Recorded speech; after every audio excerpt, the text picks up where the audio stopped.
Merci beaucoup, Monsieur le Président. Thank you very much, Mr. Speaker. October 7th, Hamas carried out the worst attack on the Jewish people since the Holocaust. They deliberately targeted innocent mothers, babies, grandparents, partygoers, peace activists, and countless others who had no connection whatsoever, even to military life. These were innocent civilians living their lives until they suddenly came to an end. The attacks unleashed a carnage that is almost unprecedented in human history. In fact, what was special about these attacks is the delight and the triumphal pride and exhibitionism with which Hamas surely carried them out. All of that reminds us that Hamas is not a militant organization. It is not a government. It is not an activist group. Hamas is a sadistic, criminal, terrorist death cult, and it must be defeated.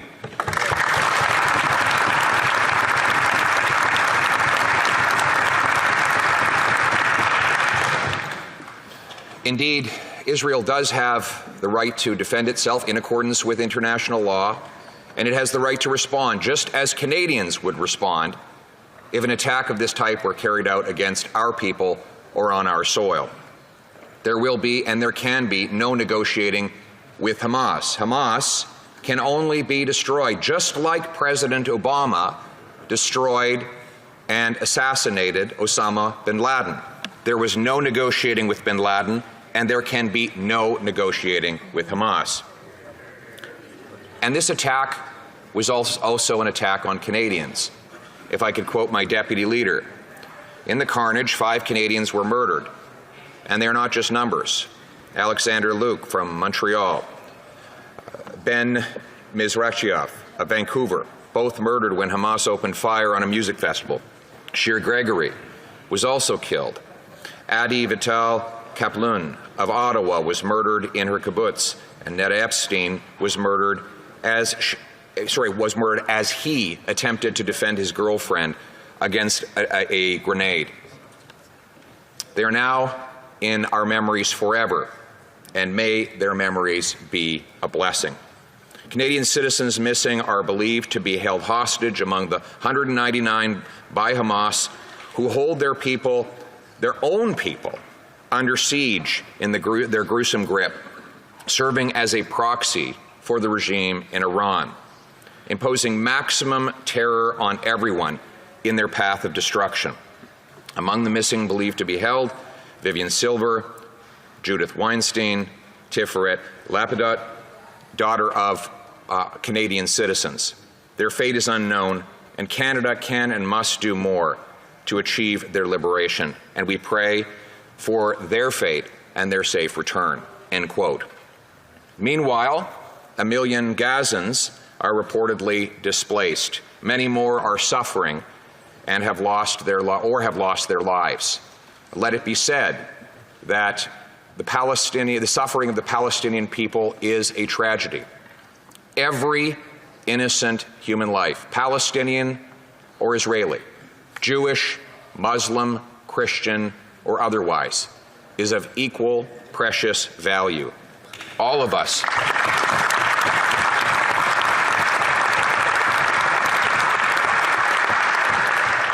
must do everything in our power to preserve this precious life and minimize the suffering of innocent civilians. Let us be clear, though, this is not incidental to Hamas's actions. It was the purpose of Hamas's actions. Hamas not only seeks the maximum suffering of the Israeli people, it seeks the maximum suffering of Palestinians as well.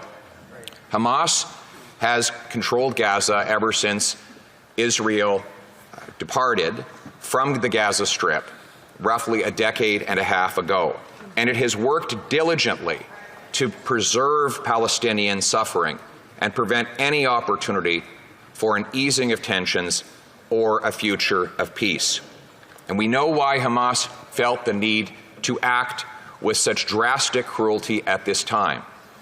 Hamas, of course, is guided by its terror sponsor, the dictatorship in Tehran, which had been growing in its concern for Israel's signature of the Abraham Accords with the UAE, with Bahrain, an agreement with Sudan, and even the possibility of normalization with Saudi Arabia. This kind of peace between Muslims and Jews, between Israelis and Arabs, would be a nightmare for both Hamas and for Iran, for the dictatorship in Iran, who seek to perpetuate the conflict and the divisions as a source of power. They need to perpetuate the hatred in order to justify their dictatorships. And that's why they felt the need to interrupt any path towards peace. We all believe in a peaceful future that includes an independent Palestinian state, a two-state solution. And we believe that Israelis and Palestinians and other Arab countries need to discuss that peace.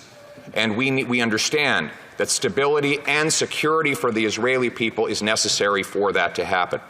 There are concrete actions that Canada can take towards these goals. And I will list some of them, though they are not exhaustive, and I expect that my members will be raising more of them later tonight in the Take Note debate. First, Canada must criminalize the IRGC, the terrorist arm of the Iranian government. There is no doubt that these attacks carried out on October 7th had a degree of sophistication and coordination to them that would not have been possible without aid from an outside government actor. And that actor, of course, was the dictatorship in Tehran. That same regime uses the IRGC as one of the most sophisticated and far-reaching terrorist groups in the world. It coordinates between Tehran, Hamas, and Hezbollah. It is unthinkable that the IRGC can operate legally in Canada. It can raise funds. It can prepare logistics. It can recruit new followers. Some of the people attached to the highest levels of the IRGC live in Canada today. Their very presence terrorizing peaceful Canadians of Iranian descent who desperately want to kick these terrorists out of our country. And they are right. The terrorists must be kicked out, and this organization must be a criminal entity in Canada.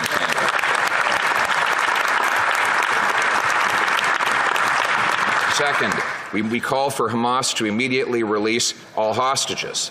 Third, we want a complete review of all aid programs to make sure that not one penny goes to terrorism.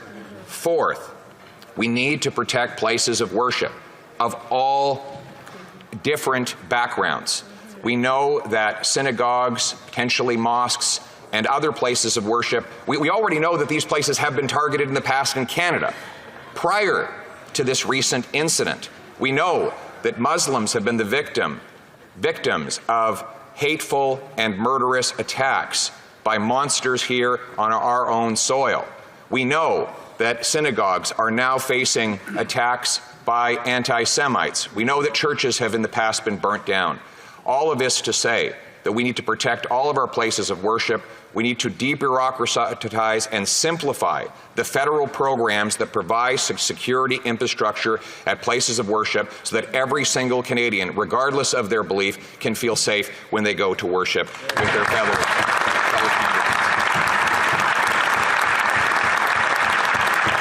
As I said at the outset, and as I say again, the lives of innocent Palestinians and Israelis are of equal value. And to that end, we believe that it is urgently important to minimize the suffering and protect the lives of Palestinians who had no part in these attacks. And that includes by supporting safe zones for civilians in Gaza, by backing a humanitarian corridor for food, water, and medical supplies. It means that we should support the evacuation of foreign nationals through Egypt. And it means that we must do a comprehensive review of all of the aid we are sending to Gaza to make sure that it actually reaches the Palestinian people and not the terrorist thugs in Hamas.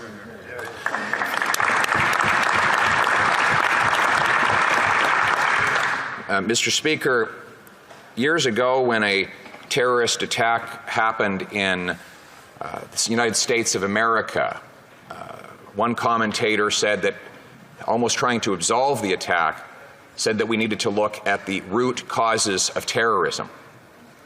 Well, the root cause of terrorism is the terrorist, which I said at the time to the great horror of my critics. Some of them said that the statement was too simplistic to be true. Others said that it was that the statement was so obvious that it needn't be said at all. But in reality, it is neither. It is both simple and true, and it is perfectly the summary of the liberal democratic worldview. Our view is that each individual is responsible for their own actions. The root cause of terrorism, therefore, is not Islam or Christianity or Judaism or any religion. It is the individuals who carry out the terrorism. And this is important because it means that when we see vile actions carried out by people purporting to act on behalf of a religion, we do not blame all of their supposed co-religionists. We do not blame Muslims for the actions of Hamas. We do not target our fellow Canadians because of something that has happened on the other side of the world. Here in Canada, we judge people on their own merits, their own deeds, and their own words. That is why the great Canadian Prime Minister Wilfrid Laurier said when he was asked what is our nationality, he did not list an ethnicity or a religion or any other superficial demarcation. Back then, we were already mixed up. We had obviously Indigenous people, Scots, Irish, and many people from all around the world in our country. And therefore, we could not define ourselves on any of those lines. So he said, Canada is free and freedom is its nationality. And so it is today.